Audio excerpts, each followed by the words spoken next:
Hello friend, welcome to Samriddhi classes. Friends, आज के इस वीडियो में हम लोग समझेंगे मास्ट सेल स्टेबलाइजर। कि हमने बताया था कि पिछले वीडियो में हम लोगों ने देखा था कि जितनी भी ड्रग्स हैं जो ब्रांकियल अस्थमा में यूज़ की जाती हैं, चाहे ब्रांकोडायलेटर हो, चाहे एंटीकोलिनर्जिक हो, ठीक है, हम लोगों ने वहाँ पे उसको कवर किया हुआ था। आज हम लोग न्यू टॉपिक देख रहे हैं, मास्ट सेल स्टेबलाइजर। तो हमने बताया था कि मास्ट सेल से हिस्टामिन रिलीज होता है और यही हिस्टामिन क्या करता है, ब्रांको कंस्ट्रिक्शन का काज करता है। तो अगर हम एक काम करें कि मास्ट सेल को स्टेबलाइज कर दें, अगर मास्ट सेल को स्टेबलाइज कर देंगे तो हिस्टामिन का रिलीज नहीं होगा। अगर हिस्टामिन रिलीज नहीं होगा तो ब्रांको कंस्ट्रिक्शन नहीं होगा। तो हम लोग आज इस पे देखेंगे कि कौन सी ड्रग है जो मास्ट सेल को स्टेबलाइज करती है। तो दो टाइप की ड्रगें हैं, पहला है सोडियम क्रोमोग्लाइकेट है, दूसरा कीटोटिफेन है। दो ड्रग ऐसी हैं जो मास्ट सेल को स्टेबलाइज करती हैं। तो क्या करती हैं, they inhibit degranulation of mast cell by trigger stimuli. Means जब भी कभी स्टिमुलेशन हो रहा है मास्ट सेल पे, मीन्स देखिए ये आपका मास्ट सेल है, ये आपका क्या है, एंटीबॉडीज है, ये एंटीजन है, ठीक है। जब एंटीजन एंटीबॉडी पे क्या करेगा, बाइंड करेगा, तो देखिए एक्टिवेशन होने के बाद क्या कर जाता है, बाइंड कर जाएगा। बाइंड करने के बाद ये तो आपकी नॉर्मल सेल हो गई, ये आपकी नॉर्मल सेल है जहाँ पे ये मास्ट सेल है, ठीक है, ये एंटीबॉडीज है और ये एंटीजन है। एक्टिवेशन में क्या होगा, देखिए कि ये जो आपका एंटीजन है एंटीबॉडी साथ ब्रिजिंग फॉर्म बना लेता है यहाँ से। उसके बाद क्या होता है कि इनका जो मास्ट सेल में जो हिस्टामिन है उनका क्या होता है, डीग्रेनुलेशन होता है। अब डीग्रेनुलेशन होने के बाद क्या होता है, ये मास्ट सेल से हिस्टामिन यहाँ से रिलीज हो जाते हैं। जब हिस्टामिन यही रिलीज होते हैं, क्या करते हैं कि साइड पे पहुँचते हैं तो ब्रांको कंस्ट्रिक्शन काज करते हैं। हम क्या करेंगे कि इस डीग्रेनुलेशन को यहाँ पे सोडियम क्रोमोग्लाइकेट से इनहिबिट कर देंगे। जब यहाँ इनहिबिशन हो जाएगा तो मास्ट सेल से हिस्टामिन का रिलीज नहीं होगा। जब मास्ट सेल से हिस्टामिन का रिलीज नहीं होगा तो ब्रांको कंस्ट्रिक्शन नहीं होगा। ये तो हो गया मास्ट सेल स्टेबलाइजर। उसके बाद क्या होता है कि मास्ट सेल के साथ साथ और जो आपकी इन्फ्लेमेटरी सेल्स हैं वहाँ से डिफरेंट और आपके क्या होते हैं, केमिकल्स रिलीज होते हैं। तो उनको क्या करना है, उनको भी इनहिबिट करना है। जैसे मान लीजिए ल्यूकोट्राइन्स की बात करें, पैप की बात करें, प्लेटलेट एक्टिवेटिंग फैक्टर की बात करें, ठीक है, हिस्टामिन के ऑलरेडी हम लोगों ने बात ही कर लिया है। ये जितने मीडिएटर्स हैं, ठीक है, इनको भी क्या करना है, हमें इनहिबिट करना है। तो हमने बताया मास्ट सेल स्टेबलाइजर क्या होते हैं, ऐसे एजेंट्स जो मास्ट सेल को क्या करते हैं, स्टेबलाइज कर देते हैं। Means inhibit degranulation of mast cell. जब उसका क्या होता है, स्टिमुलेशन होता है, तो हम उसके स्टिमुलाई से क्या करते हैं, उसको सप्रेस कर देते हैं, वहाँ से हिस्टामिन का रिलीज नहीं होता है। अब हम लोग बात करते हैं कि अगर हम मास्ट सेल में सोडियम क्रोमोग्लाइकेट ले लें तो क्या होगा। सोडियम क्रोमोग्लाइकेट क्या है, ओरली एब्जॉर्ब ड्रग नहीं है। इनका जो बेसिकली यूज किया जा रहा है वो किया जाता है एरोसॉल के फॉर्म में। मीन्स एरोसॉल के थ्रू क्या करते हैं, हम लोग यहाँ पे आपका सोडियम क्रोमोग्लाइकेट या मास्ट सेल स्टेबलाइजर लेते हैं। तो अगर इनकी यूज की बात करें तो जो सबसे ज़्यादा यूज इनका है वो किस में है, देखिए ब्रांकियल अस्थमा में करते हैं। सबसे ज़्यादा यूज किसका करते हैं, मास्ट सेल स्टेबलाइजर का ब्रांकियल अस्थमा में करते हैं और एलर्जिक राइनाइटिस में करते हैं। एलर्जिक राइनाइटिस में, ब्रांकियल अस्थमा में सोडियम क्रोमोग्लाइकेट का यूज होता है। अब ये तो हो गए mast cell stabilizer. Next drug हमारे पास है कार्टिकोस्टेरॉइड्स।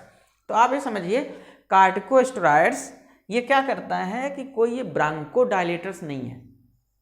कार्टिकोस्टेरॉइड्स कोई ब्रांकोडायलेटर्स नहीं है। क्या करती हैं, suppress hyper activity of response.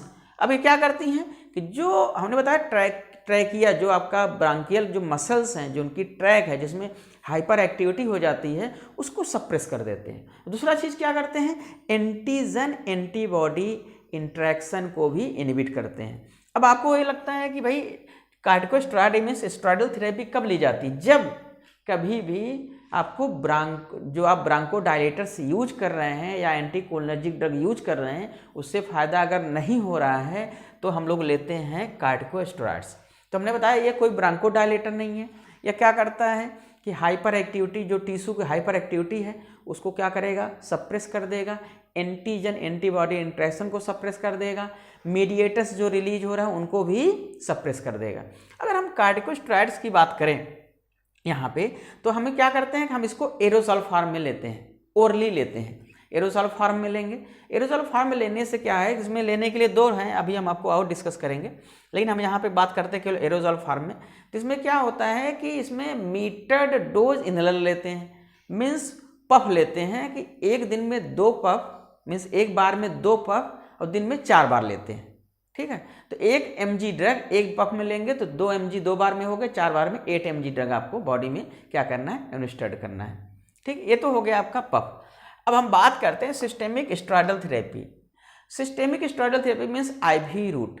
IV route कब यूज कर रहे हैं? IV रूट तब यूज किया जाता है जब ब्रांकोडायलेटर आपका काम नहीं कर रहा है। तो ब्रांकोडायलेटर नहीं काम कर रहा है डायरेक्टली, कोई सल्बूटामॉल टर्बूटाल नाइसोप्रेनिल नहीं ले रहे हैं।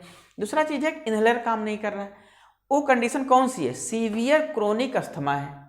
सीवियर क्रोनिक अस्थमा में क्या करते हैं कि यहाँ पे अगर पेशेंट की कंडीशन ज़्यादा खराब है, ब्रांकोडायलेटर काम नहीं कर रहा है, ऐसे कंडीशन क्या करते हैं, सबसे पहले प्रेडनिसोलोन 40 to 60 mg हम यहाँ पे प्रिस्क्राइब करते हैं सिस्टेमिक रूट से। ठीक, उसके बाद 5 से 7 दिन बाद या 1-2 हफ्ते के बाद उसको क्या करते हैं, वहाँ से टर्मिनेट कर देते हैं और ले आते हैं ओरल थेरेपी मीन्स इनहेलेशन पे ले आते हैं।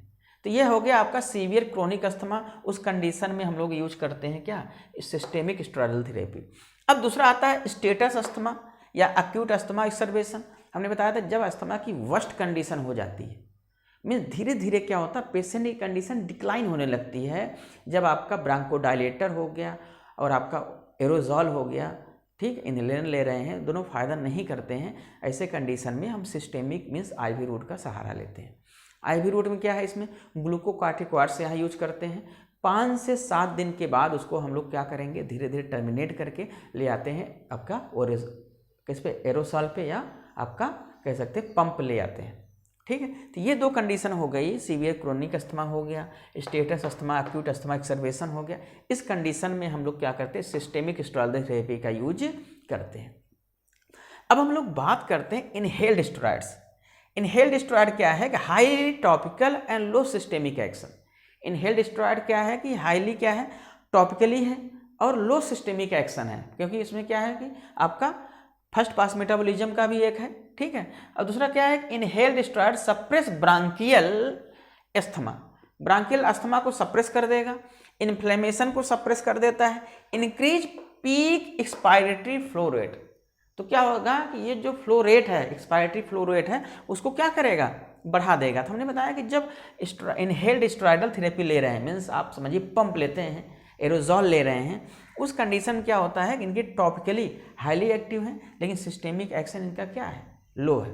अब हम लोग बात करते हैं कि स्टेरॉयडल इनहेल्ड स्टेरॉयडल थेरेपी की बात करें अगर, तो इनका हम लोग बेस्ट यूज कहाँ कर रहे हैं। इनका यूज देखिए नॉर्मल पेशेंट में भी किया जाता है, लेकिन जैसे जैसे पेशेंट, आप देखिए रोज़ IV रूट से ड्रग नहीं दे पाएंगे ना, तो हम लोग टॉपिकली ओरली ले सकते हैं कोई कैप्सूल टैबलेट। ठीक है, तो उसके लिए क्या करते हैं, दूसरा चीज़ एक चीज़ और, जब हम स्टेरॉयडल थेरेपी यूज कर रहे हैं, इनहेल्ड ले रहे हैं, उसका सबसे ज़्यादा इफेक्ट जो है कि जैसे ही पफ लेते हैं क्या करता है कि इसके मॉलिक्यूल आपके लंग्स में पहुंचते हैं और बहुत कम समय में क्या करते हैं कि वहाँ रिसेप्टर से बाइंड हो जाते हैं। β2 रिसेप्टर्स है वहाँ रिसेप्टर से बाइंड हो जाते हैं। अब हमें विदिन मिनट हमें क्विक रिस्पांस मिलता है।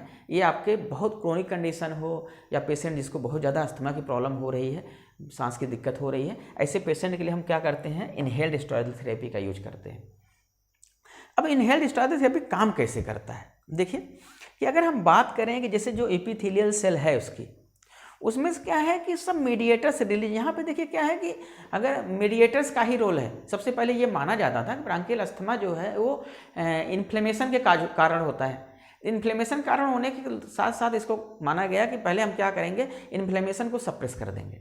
इन्फ्लेमेशन को सप्रेस कर देंगे तो मीडिएटर भी रिलीज नहीं होंगे। तो बेसिकली यहाँ मीडिएटर की बात करें, अगर एपिथेलियल जो सेल है आपकी ब्रांकियल की, उसमें इंटरल्यूकिन हो गया, प्रोस्टाग्लैंडिन हो गया, ल्यूकोट्राइन्स हो गया, पेप्टाइड्स हो गए, एडेसन मॉलिक्यूल है, ये सब वहाँ से रिलीज होते हैं। रिलीज होने के बाद क्या करते हैं कि ये इन्फ्लेमेशन काज करते हैं बॉडी में। मीन्स ब्रांकियल मसल की बात करें तो यहाँ इन्फ्लेमेशन काज करेंगे। इन्फ्लेमेशन काज करेंगे क्या होगा, यहाँ से वैसो कंस्ट्रिक्शन होने लगता है, तो आपको सांस लेने में प्रॉब्लम आएगी। तो हम क्या करते हैं कि अगर जब स्टेरॉयडल थेरेपी देते हैं, एपिथेलियल सेल पे बाइंड करेगा, बाइंड करने के बाद क्या करता है कि ये जो मीडिएटर्स यहाँ से रिलीज हो रहे हैं, इन मीडिएटर को ब्लॉक कर देता है। मीन्स मीडिएटर रिलीज नहीं होंगे। अब मीडिएटर रिलीज नहीं हो रहा है तो इन्फ्लेमेशन भी काज नहीं होगा और ब्रांकोकंस्ट्रिक्शन भी नहीं होगा। तो अल्टीमेटली हमें करना क्या है ब्रांकियल अस्थमा में कि जितने मीडिएटर्स रिलीज हो रहे हैं उनको बाइंड कर दीजिए। ब्रांकोडायलेटर यूज कर लीजिए। मास्ट सेल से हिस्टामिन रिलीज हो रही है, मास्ट सेल को क्या करेंगे, स्टेबलाइज कर दीजिए, उसके डीग्रेनुलेशन को इनहिबिट कर दीजिए। देखिए डीग्रेनुलेशन में क्या है, एक बार मैकेनिज्म दोबारा हम लोग देख लेते हैं कि ये मास्ट सेल है, ये एंटीबॉडीज है, ये एंटीजन है। जब एक्टिवेशन होगा तो क्या होगा कि देखिए एंटीजन एंटीबॉडीज से ओवरब्रिज करेगा, और जैसे ओवरब्रिजिंग होगी तो यहाँ जो मास्ट सेल में हिस्टामिन रिलीज है, ये हिस्टामिन बाहर आने लगते हैं, डीग्रेनुलेशन होने लगता है।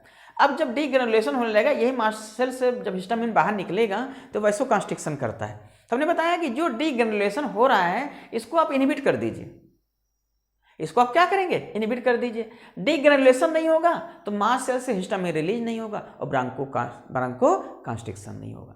तो हमें ब्रांकियल अस्थमा में बस यही एक काम करना है, ब्रांकोकंस्ट्रिक्शन को किसी तरह से इसको क्या करना है, खत्म करना है। ठीक, तो हम लोगों ने आज यहाँ देखा है मास्ट सेल स्टेबलाइजर। अब हम लोगों को नेक्स्ट जो वीडियो होगा उसमें हम लोग देखेंगे कि जो यहाँ पे हम लोग पंप ले रहे हैं, जिसे नॉर्मल भाषा में हम लोग पंप बोलते हैं, जो इनहेलर ले रहे हैं उसको हमें देखना है। और दूसरा देखना है कि चॉइस ऑफ थेरेपी मीन्स अगर क्या हो रहा है तो कौन सी ड्रग हम प्रिस्क्राइब करेंगे, इसको हम लोग नेक्स्ट वीडियो में देखेंगे। ठीक है, थैंक यू।